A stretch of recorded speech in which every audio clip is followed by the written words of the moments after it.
Humanity, I love you all with all my heart, with all my might.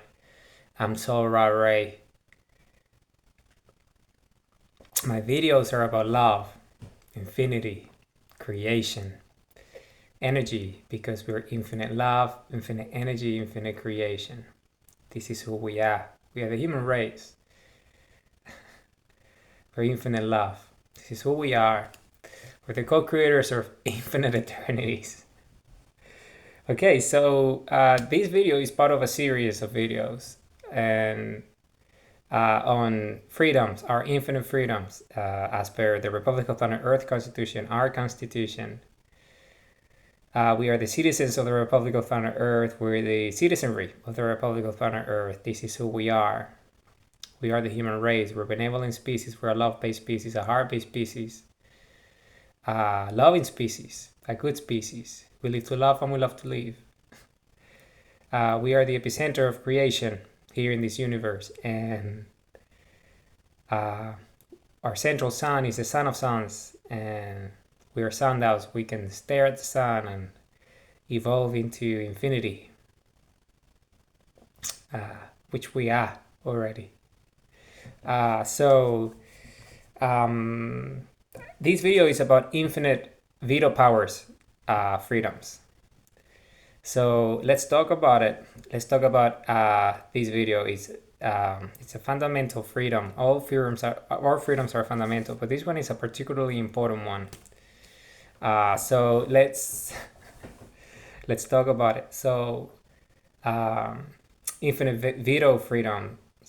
Okay, so infinite veto powers freedoms. That's the full name of it. Infinite veto powers freedoms. Okay, so us, the citizens of the Republic of Planet Earth, we're billions. We're nearly 9 billion already and counting. We are, in fact, an infinite number of citizens of the Republic of Planet Earth. This is our origin story. This is exactly where everything began for us as a species, really, as co-creators of infinite eternities, infinite eternal creators who we are, sundials and compass, who we are. So let's talk about it, okay? Our infinite veto powers freedoms. Okay, so what are these? Well, these are essentially our freedoms to veto any elected official, really, of our republic, the Republic of Planet Earth, from any behavior that's not conducive to infinite freedoms. So as you know, we have 3 levels of governance. We have the central seat, the legislative branch. We have the judicial branch, and we have the local seat branch. So there is 3 levels of governance in our republic, and we have committees at the central seat level, and the executive branch, no, not really a branch, it's an office, the executive office, and 5 departments that form the executive office have secretaries, which are elected officials from the pool of elected candidates from the central seat election cycle in the 3rd year of which is the first year is the local elections, the 2nd year is judicial elections, and the 3rd year is the central elections. So there is a committee, 5 committees. Each of them consist of 20% of the total number of elected central seat officials, right? Randomly chosen and equal in status. So the veto powers essentially are there to protect our infinite freedoms, to defend them, to uphold them, because there is 3 cycles. And say, for example, let's start at the very beginning so I can walk you through all the different ways in which infinite veto powers freedoms work. So So we have infinite freedoms, and as part of our political freedoms, we have the infinite freedoms to uh, petition, and we can petition referendums.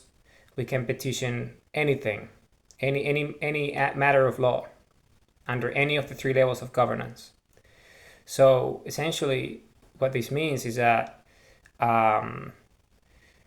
say for example, we also we can remove elected officials from office if they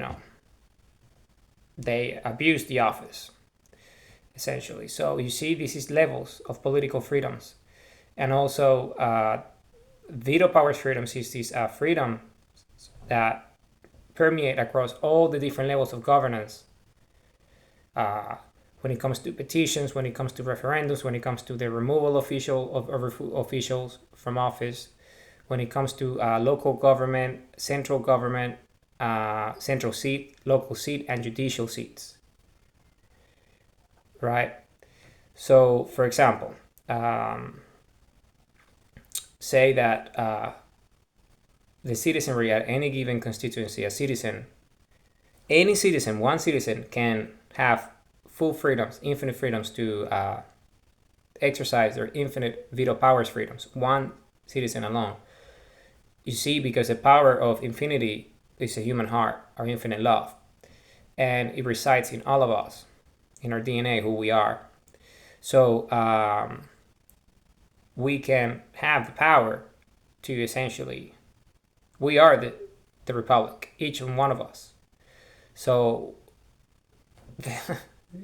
we have infinite power over the affairs of our republic. So essentially, say for example that there's 3 cycles of elections. I've spoken about this in the electoral freedoms video, but let's start again. So say for example, local seat election cycle, which is the first year. The first election cycle, right, of the electoral calendar is the local seat government, the local elections, and this is the first year. The cycle starts with them. Why? Because it's the most important. It's a foundation, right? Because of communities, local communities of the Republic of Planet Earth. So it's based on constituencies, and each constituency is represented by a ratio. So one constituency candidate, right, that runs for office, standing for office to become an elected official of the Republic of Planet Earth, is elected. Is elected, right? Is voted in by the constituency. So the ratios are what turns into the electorate. So essentially, one local seat equals 5,000 constituents, 5,000 citizens of the Republic of Planet Earth, the citizenry, right? So, and then that person that gets voted in, that elected official, that representative of the Republic of Planet Earth, this public servant, essentially has a term of 3 years and can only run up to 3 times, consecutive or non-consecutive, for office. And they can run for any constituency, but they can only run for one at once. And only citizens can run for office. Okay, so if you understand this notion, then say for example there is malfeasance. Any citizen can, have veto powers freedoms to immediately start a hearing, discovery hearing, right, to understand the malfeasance, right? And when this happens, then we have petition freedoms. So a constituency, right, say of 5,000 people, 10% of that is 500 people. So 500 citizens, right, after the veto powers, right, are exercised, infinity veto powers, freedoms are exercised, then there's discovery. Everyone is informed, is notified of the outcomes, right? Of as to why. So then say 10% of the constituency of that specific where that elected official was voted. In fact, it doesn't have to be 10% of the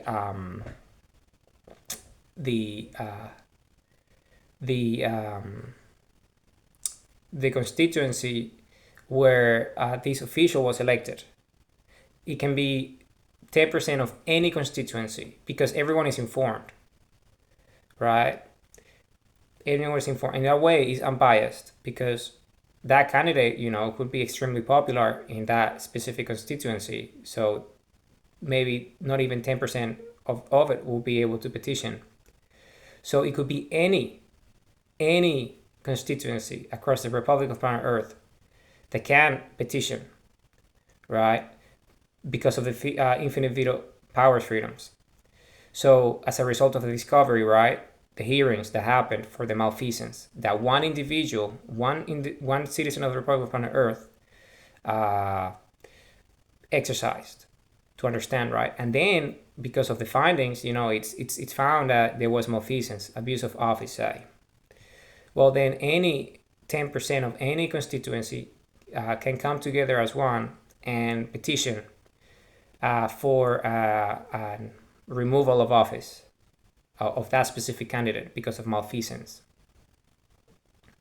Okay, so what that means is that then after that 10% petitions of any constituency for any candidate, given the veto powers, infinite veto powers freedoms, then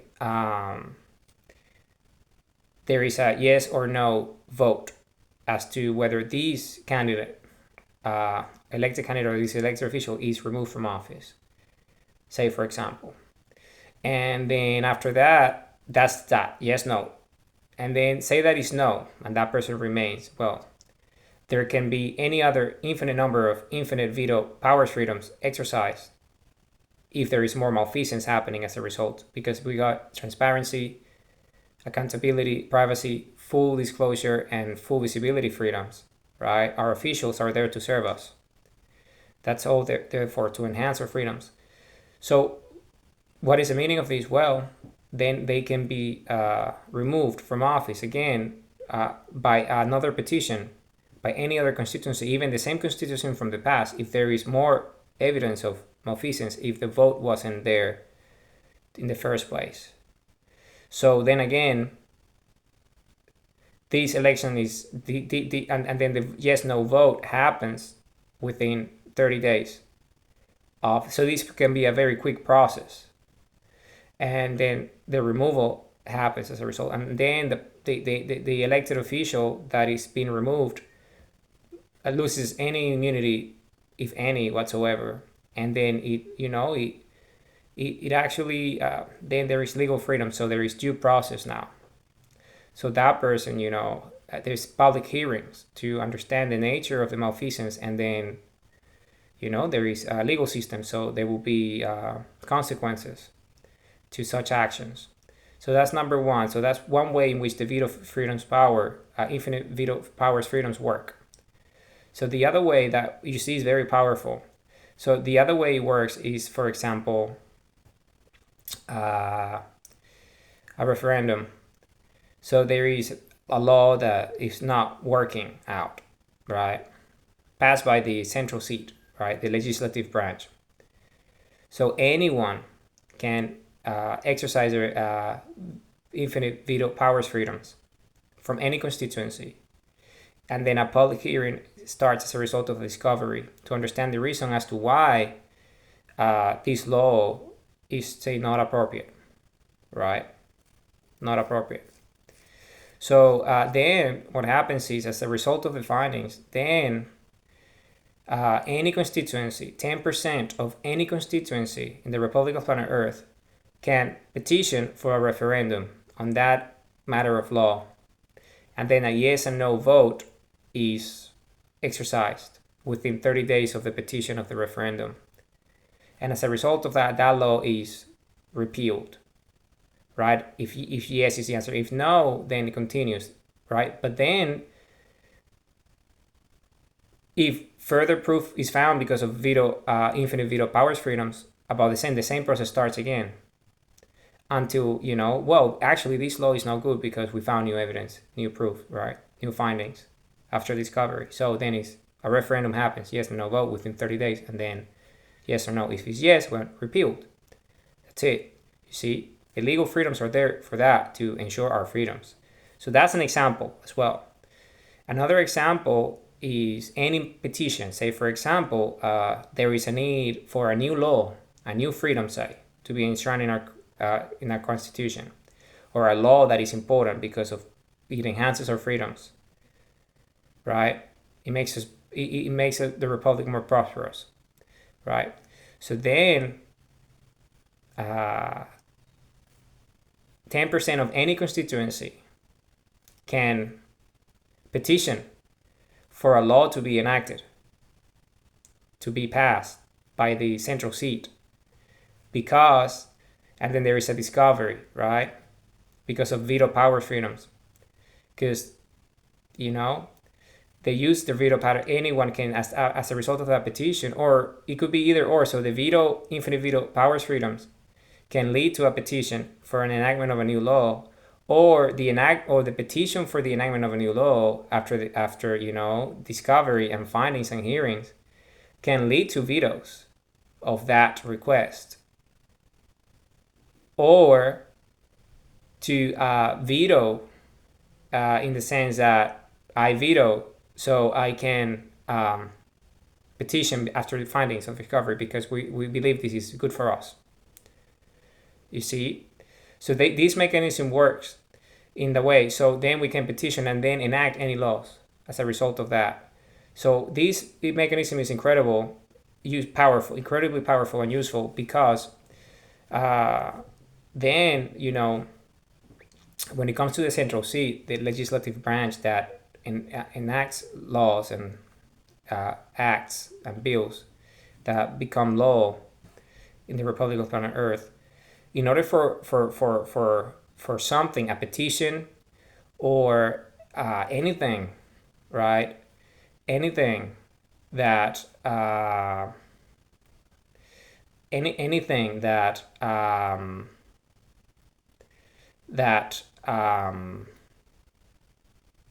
how do I say, anything that that is created, enabled, as law, right, at the central seat, can be vetoed as well. So, for example, say that a law is not working, then the petition happens, right? And then the referendum takes place. The petition happens. So the law is put forward, right? Because of the petition. Because there's discovery, there's all sorts of hearings and public hearings and debate and deliberations to see as to why this is a petition that would help us as a direct, democracy, as a republic, to enhance our freedoms. So then the central seat, the whole of it, all of it, needs to meet a consensus threshold of at least 90%, a supermajority vote of 90% of the whole legislative branch for that law to be enacted, right? Because the threshold is very high, because we're talking about infinite freedoms. So you see, anyone can petition, but for it to become law, it needs to meet an extremely high threshold, because laws are only there to enhance our freedoms, you see. So that's why we have all this deliberation, all this debate, to make sure that, in fact, this law is actually a feasible law. Because then again, when you do referendums and petitions and removals of office, right, at any level of governance, when you yes, no, then it gets done, right? But do you always have the veto powers freedoms on top of it, of the result of that referendum, right? On top of the result of that petition. Because what that means is that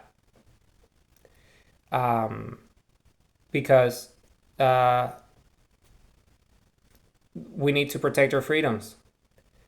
So you see, it's a very high threshold. So essentially, it needs to be met because we got little freedoms. And the whole reason of a republic is so we are infinite, eternal creators. So we have freedoms to be that, to love with the love of our hearts. You see? So in that ways, by having this mechanism of veto, infinite veto powers freedoms, we can avoid mistakes, because every time someone vetoes, a citizen exercises infinite veto powers freedoms, then a discovery emerges at any constituency, and the discussion, this debate, deliberation, and as a result of that, new information, objective reality, truth emerges. And if this is something that is important, then we have all these systems in place, these referendums, these petitions, this removal of officials, or these of anything, you see. But once it reaches the central seat, right, the legislative branch, it needs to meet that level of 90%, because when something becomes law, it's because it's a freedom, really, something that it gives us freedom. It makes us infinitely prosperous. That's why, there's a lot of, because anyone can veto anything that would be problematic, and then the discussions start again, you see. And that's why 90% threshold is met. So say, for example, that the 90% threshold is met, right, for say to phase out a law, sunset clause or something, or to actually enact a law. Then even when we get to that stage of 90% threshold, we meet the threshold. So, okay, yes, actually, this is going to help us. This is useful. Then anyone, any citizen from any constitution can still exercise the infinite veto freedoms, infinite veto powers freedoms.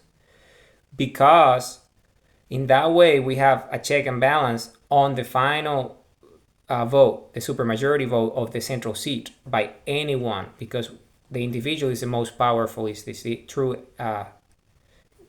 everything emerges from the infinite freedom, infinite free will of the citizen, right? So in that way, say that the central seat says, yeah, let's enact this law, this act, we vote, and then 90% is reached or higher, then it happens. But then there's this stage, everyone is informed of that. Hey, this is the potential law that's being voted.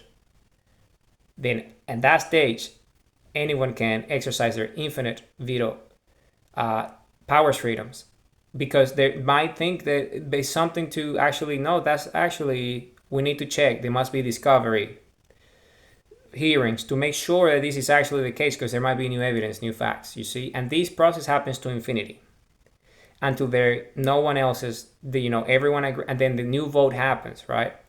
90% again needs to be reached, and when it reached, then veto, and until not everyone agrees that, okay, no, actually this is going to make us more prosperous, richer, wealthier, more abundant, more infinite, more loving, so let's do it, you see. And even if that becomes the law, then anyone can still have the veto, infinite veto powers freedoms, to veto that, because they might find in the future new findings, new evidence that this is actually, after say a long time, it turned out to be that that's not the case. So it can be then, after the findings of the veto, then a petition can be made by 10% of any constituency to stop that law, either by vote directly at the central seat, or by referendum, so the constituency itself can choose, right? With that 10%, and then the yes-no vote happens. But this is important to understand. So this yes-no vote is not at the level of that constituency alone. Okay?